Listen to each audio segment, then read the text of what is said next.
आपने एक लतीफ़ा सुना होगा कि एक दफ़ा इस तरह होता है कि एक मस्जिद में एक ऐसे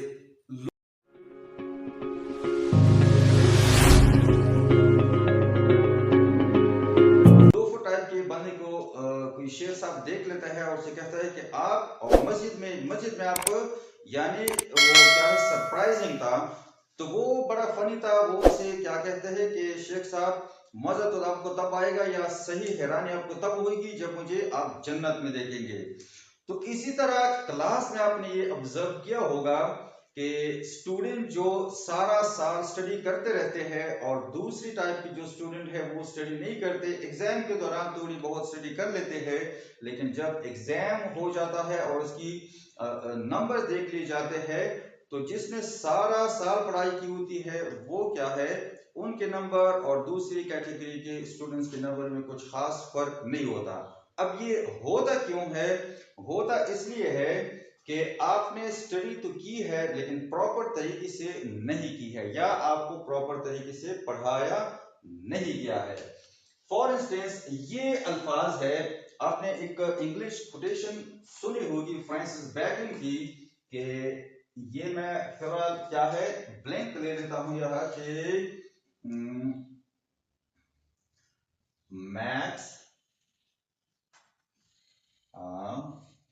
मैन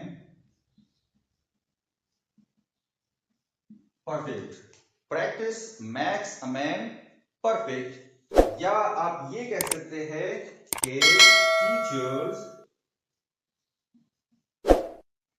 डैश या एडवाइज अस, असातिज़ा ने हमें नसीहत की। अब यह आप क्या लगाएंगे? स्पीकिंग में तो आपने क्या है बोल दिया। अब प्रैक्टिस जो है आप ये प्रैक्टिस वहां लगाएंगे या ये प्रैक्टिस लगाएंगे? और दूसरा ये जो है इसमें आप क्या लगाएंगे? सी वाला एडवाइस आप लगाएंगे या एडवाइस आप लगाएंगे?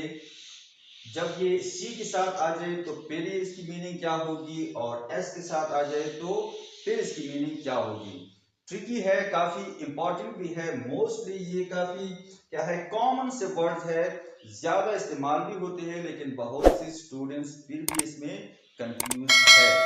तो ये ट्रिक सीख ले कि जब भी इस तरह के वर्ड जो है ये जब सी के साथ आ जाए, ये सी यहां भी आया है, यहां भी है और यहां भी है, जब सी के साथ आ जाए तो वो क्या होंगे? वो होंगे नाउन। और एस के साथ जब आ जाए तो वो क्या होगा? वो होगा वर्ब। पार्ट्स ऑफ स्पीच आपने पढ़े होंगे, नाउन और वर्ब बेसिक चीजें हैं, सेकंड थर्ड स्टैंडर्ड के स्टूडेंट्स को पढ़ाया जाता है। इसी तरह प्रैक्टिस प्रैक्टिस लाइसेंस और लाइसेंस। अच्छा, एडवाइस का क्या मतलब है? एडवाइस का उर्दू हिंदी मीनिंग इसकी है नसीहत, जब नाउन होगा, और जब इज अ वर्ब होगा तो फिर इसकी मीनिंग क्या होगी? नसीहत करना। इसी तरह प्रैक्टिस जो है सी के साथ आ जाएगा तो क्या है? इसे आप कहेंगे मश्क। उर्दू में जब हम मश्क कर लेते हैं किसी चीज को याद करने के लिए, किसी भी चीज को सीखने की या प्रॉपर तरीके से सीखने के लिए हम क्या है उसकी प्रैक्टिस कर लेते हैं या मश्क कर लेते हैं। तो सी के साथ क्या है? ये होगा मश्क, और ये प्रैक्टिस जब सी के साथ आ जाएगा तो आप इसे क्या करेंगे? मश्क करना। इसी तरह लाइसेंस है। लाइसेंस क्या है?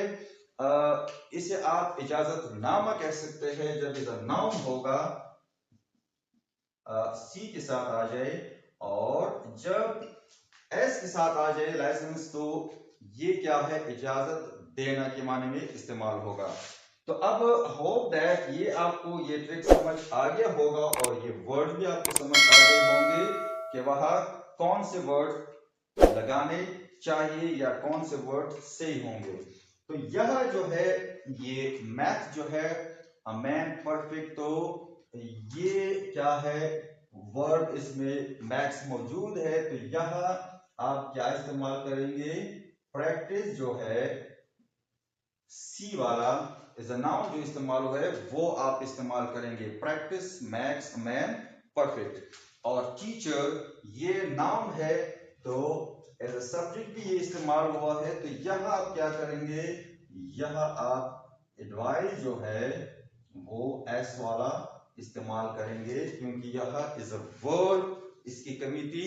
तो टीचर्स एडवाइज्ड अस, सॉरी ये मैंने यूज लिखा था, टीचर एडवाइज्ड अस। तो होप दैट कि ये सी और एस का जो ट्रिक है ये भी आपको समझ आ गया होगा, और ये प्रैक्टिस और ये लाइसेंस, ये जो दो